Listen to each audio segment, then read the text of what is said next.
Tonight on Newslink Indiana, we will tell you what kind of fun and games you can expect at this year's Late Night Carnival coming to campus this weekend. And it'll be more than just students receiving degrees at commencement this year. Find out who else will be honored. And catch us live on Cardinal Vision tonight at 9 p.m. Thank you, Tyler and Emily. I am live now in the Arts and Journalism building where we just wrapped up the presidential and vice presidential SGA debate. Tuesday was the first time where we announced these slates to the public, but it wasn't until today where Elevate, Empowered, and United were able to get in front of the Ball State community. The three slates were able to discuss a number of topics, including stances on university policy and their platform points going into this election. Thank you, Kayla and Ike. I'm live now at the Ball State University Alumni Center, where the Indiana Women of Achievement Dinner has just begun. This event comes after a panel discussion where a number of women around the Muncie community got to acknowledge the legacy left behind by the women of the Ball family. Part of the ongoing centennial celebration at Ball State, the university hosted an event to shine a light on the women of the Ball family. Jessica Jenkins, curator at Minnetrista, was one of the panelists who got to share stories of these influential women. She spoke of the value of working with Bracken Library in preparing for the event. Bracken Library also has a fair amount of Ball family materials over there, so we like to share, we like to work, and so for us kind of partnering with Ball State on this and being involved is very, we're honored to be involved and be able to represent the Ball history in that way. Ball State First Lady Jennifer Mearns expressed gratitude to be involved in a discussion that focuses on some of the lesser-known characters that contributed to the growth of the university. Well, I think that just the fact that it's Women's History Month and some of us got to talking about the women of the Ball family, when you move to town, all you hear about is the Ball brothers, and I know there were some women behind all them and alongside them, so I think it's really great that we're able to celebrate the women of the Ball family in this way. President Mearns finished up the discussion by tying in a figure that serves as a guide for the Ball State community. There may be 5 pillars, but there's one beneficent statue. And it's appropriate that that statue is a figure of a woman who represents the enduring values of the institution. While the panel discussion chose to focus on the past accomplishments and achievements of the women of the Ball family, the Indiana Women of Achievement Dinner is focusing on women around the state of Indiana for showing distinction in their specific fields of work. Live in Muncie, Jeremy Masukevich, Newslink, Indiana. In Muncie, there are a number of organizations working towards fighting the same issue, homelessness. The issue of homelessness is one that bothers everybody, so we want to fix it, So how do we fix it? Well, get an apartment and stick a person in it, and what's the problem? Smith and other employees at the Muncie Mission know that the process of getting people off the street and into stable living conditions does not have a one-size-fits-all solution. But the problem is, if I get somebody an apartment and put them in it, that doesn't necessarily solve the problem if this person has a major addiction, if this person is severely mentally ill, both of which cases it's very difficult for a person to manage their own apartment. Bridges Community Services is another organization fighting homelessness in Muncie and have learned to take initiatives that meet those in need where they are at. We know that some of our folks work during the day, they can't get here. They can't get to, other organizations, or for example, they get kicked out somewhere.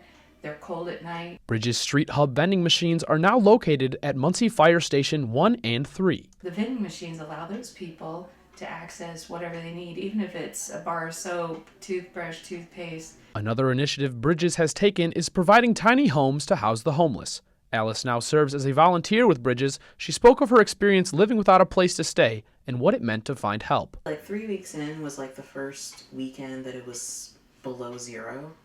And Sarah reached out to me and she said that somebody moved out of one of the tiny homes that they have here and asked if I would want to live in it. And so I said yes immediately, and I've been here ever since.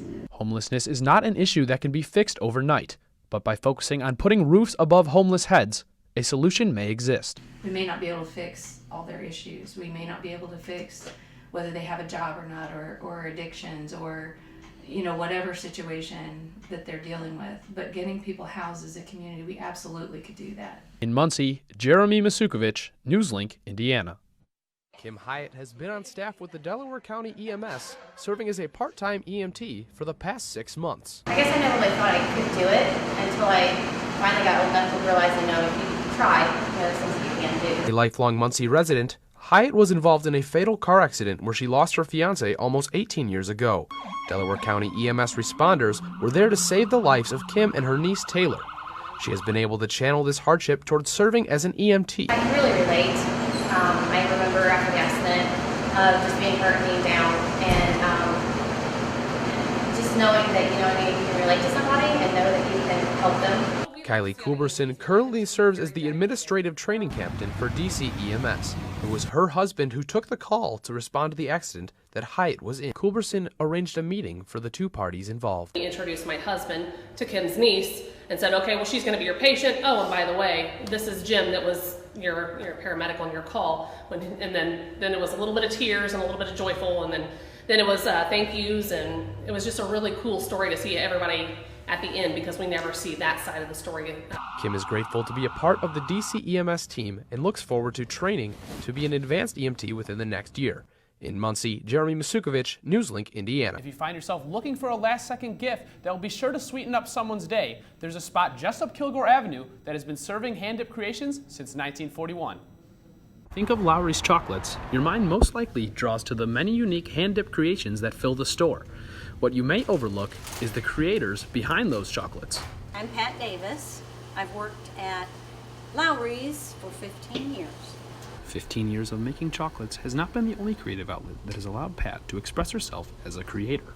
Yes, I was a professional cake decorator for years and years, and I am an artist and I sell my artwork.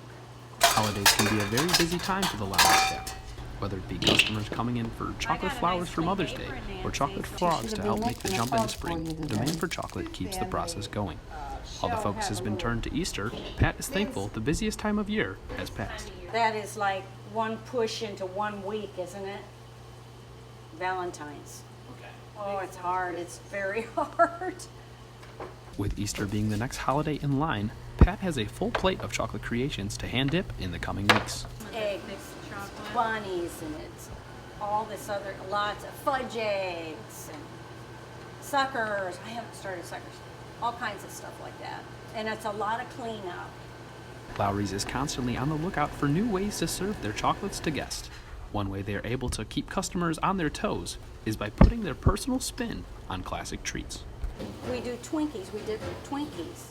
And I said to her one day, that's a lot of Twinkie. If we could cut those in half, do something with them. And she said, you could make them winking and call them Winkies. Pat has found fulfillment in combining her love for creating with her love for the tasty treats that Lowry's makes. I love chocolate. And my favorite is toffee, dipped toffee. From toffee to marshmallows, Lowry's has been serving chocolatey creations since 1941. And with hand-dipped chocolates becoming harder to find, it doesn't look like they will be stopping anytime soon. We do create magic, don't we, Nancy? Oh, yeah. If you are interested in learning more about the tasty treats that Lowry's creates, you can visit lowryscandies.com. Now, I'll be here alone over spring break. I might have to pick up a box of chocolates just to deal with everyone else being in Florida. You know, Jeremy, that honestly sounds like a great idea.